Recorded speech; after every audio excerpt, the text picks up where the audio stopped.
It is my singular honor and privilege to officiate at this 150th Zimbabwe Prisons and Correctional Services Recruit Correctional Officers Course Pass-Out Parade.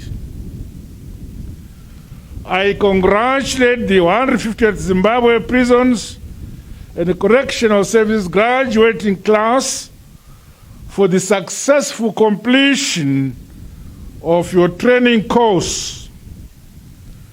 This achievement under the COVID-19 induced new normal is a demonstration of your focus, great determination, and clarity of purpose with regards joining one of our country's strategic organization.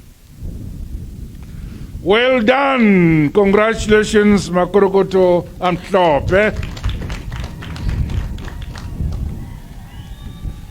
In the spirit of leaving no one and no place behind, it is impressive that some of the graduates of this pass-out parade were drawn from the San community in Madibele North. Congratulations. In addition, the inclusion of a significant number of women in the Zimbabwe prisons and correctional services recruitment, training and staff development programs is also commendable. This dovetails with my administration's thrust to ensure equal participation by all our citizens in government's various broad-based empowerment and development programs. It also demonstrates our commitment to recognize and promote gender equality as set out in our country's national gender policy and the African Union Agenda 2063 and Sustainable Development Goals. These conscious decisions further ensure that all our people enjoy the true meaning of our hard-won independence, our freedom, our democracy, while realizing our full potential as citizens of this great country. The task of the graduating class now and into the future is to resolutely help entrench public safety and security as we march towards the realization of our Vision 2030. Comrades and friends, this 150th Recruit Correctional Service Officer Training course, which had an enrollment of 771 students, saw no dropouts, notwithstanding the demands and high expectations of the training program. I congratulate you all. I thus applaud the graduating class for your adherence to COVID-19 guidelines and protocols, including receiving vaccine doses under the National COVID-19 Vaccination Program.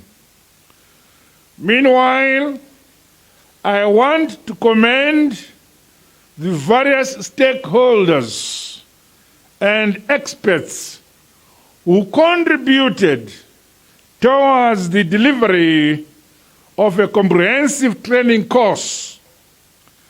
Through a well-coordinated multi-stakeholder approach, the 150 recruit correctional training course class received lectures on constitutionalism, human rights, gender rights, drugs and substance abuse, among other modules. These equipped the cadets with contemporary skills on dealing with emerging complex issues and broader global realities, characterized by the rise in the use of ICTs and associated cybersecurity threats and acts of terrorism, among others. The mutually beneficial and cooperative approach bolsters the effectiveness of our correctional services in bridging the gap between the offender, society, and our quest to attaining sustainable development in our mother country. This is more important as the Zimbabwe Prisons and Correctional Service is driven by the dictum, and I quote, for the incarceration and rehabilitation of offenders and their successful reintegration into society, end of quote. This is more so as offenders come from the society, commit crimes against society, and ultimately, through your work, they will go back to the same society and communities. It is therefore by expectation that as competent and professional correctional officers, you are now ready to execute your mandate as enshrined in Part 5, Section 227 of our national constitution. In addition, the advancement of the vision of your organization should remain your guiding force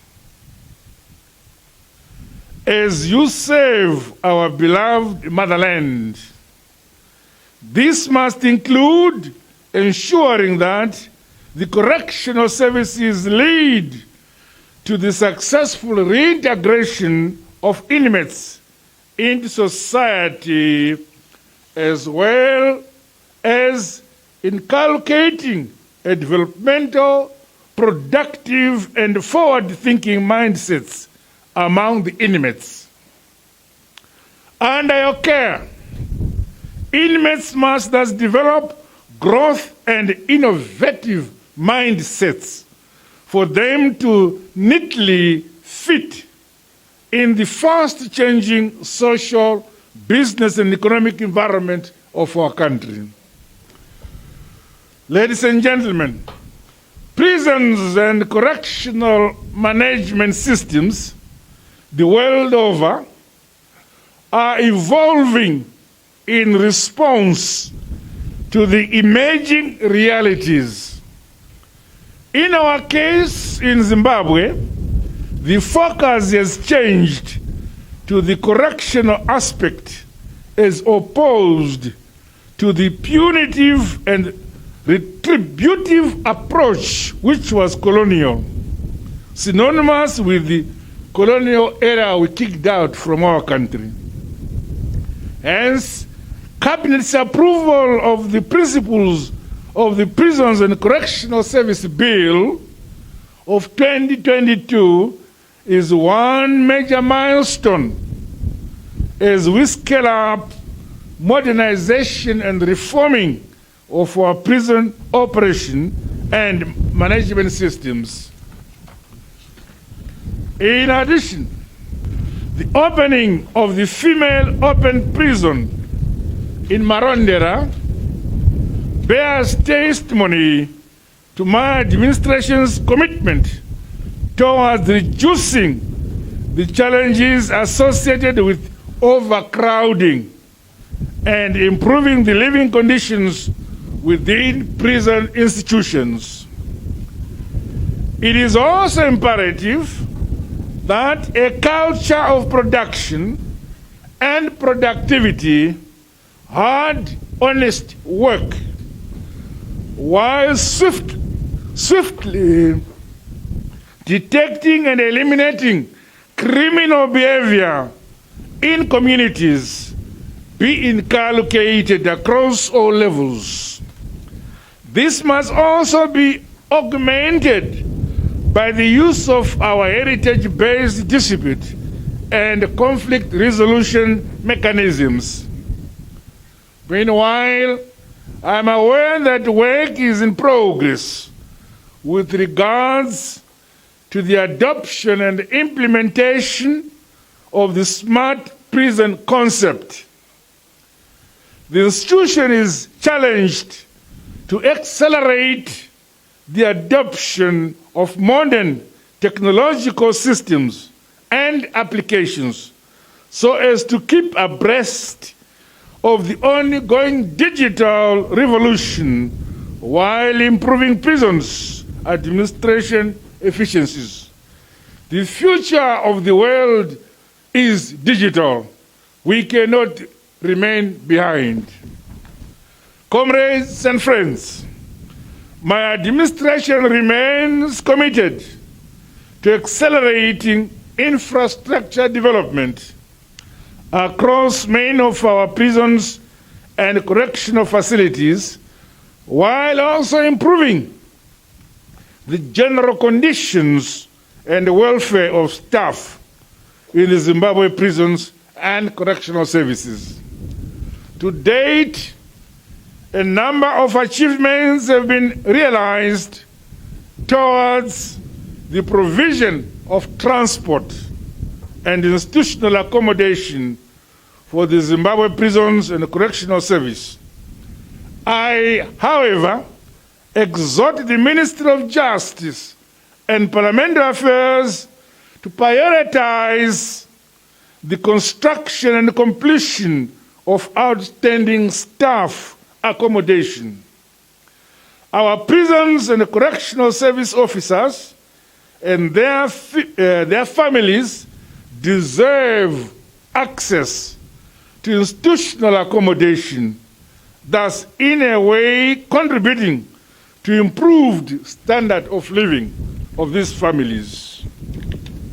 Children's rights are a key tenet of the Second Republic.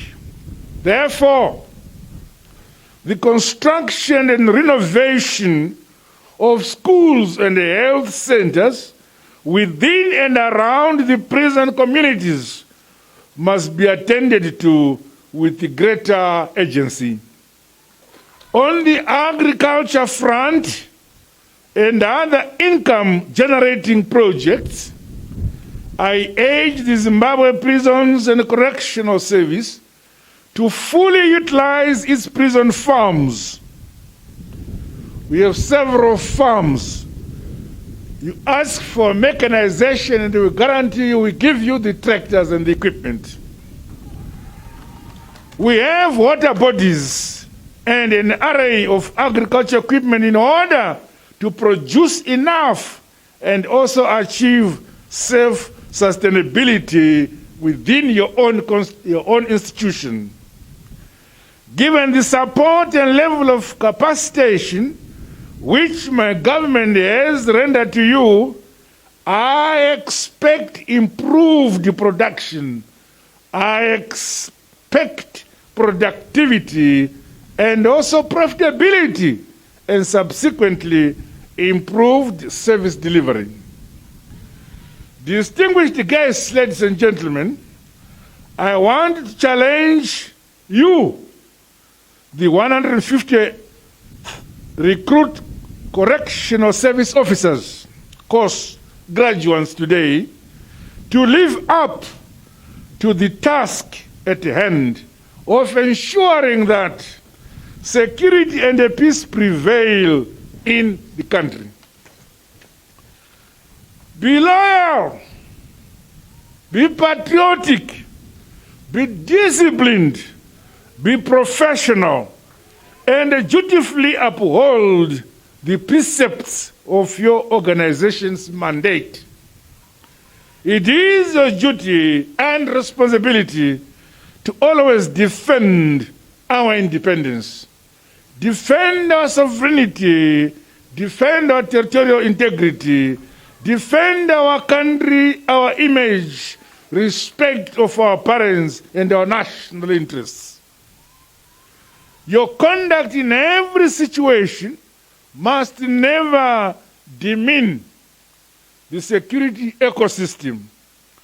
Protect and safeguard the confidence our people have in the country's security architecture.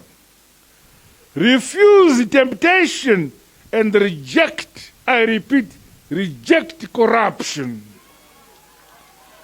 Corruption, involvement in crime and other acts of misconduct remain and should remain an anathema within the uniformed forces and the country at large. Meanwhile, I commend the excellent contribution of our security deployees in various United Nations peacekeeping missions. The nation takes pride in the professionalism, competency, skills, knowledge, and responsible attitude you, our country security officers, continue to display in both regional and international missions.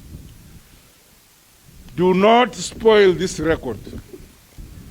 In light of this development, I exhort the 150th Recruit Correctional Training Course graduating today to take a leaf and learn from your senior officers while aiming high as you progress with your individual careers. I want to commend the commandant of the Ntabazinduna Training School and his entire staff for their commitment and the tireless efforts in transforming these graduates into professional officers, men and women of our beloved Zimbabwe. I urge you to continue providing lifelong learning guidance to officers within Zimbabwe's prisons and correctional service to ably suit the dynamics in prisons and correctional service management, among other critical skills.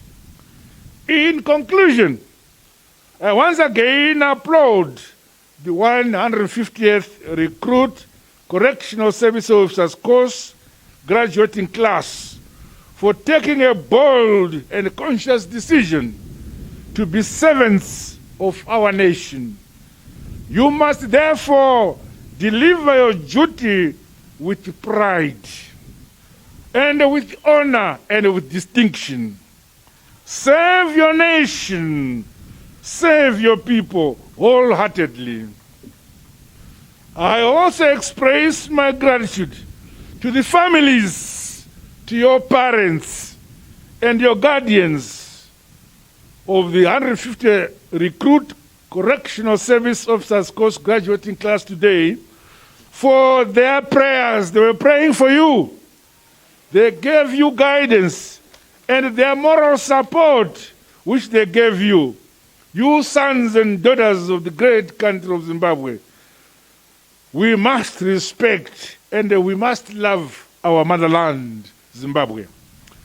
With these remarks, it is now my honor and privilege to declare 150th Zimbabwe Prisons and Correctional Service Pass-Out Parade. You are now officially commissioned as officers. I wish you great success in your careers. God bless you all. God bless Zimbabwe. I thank you.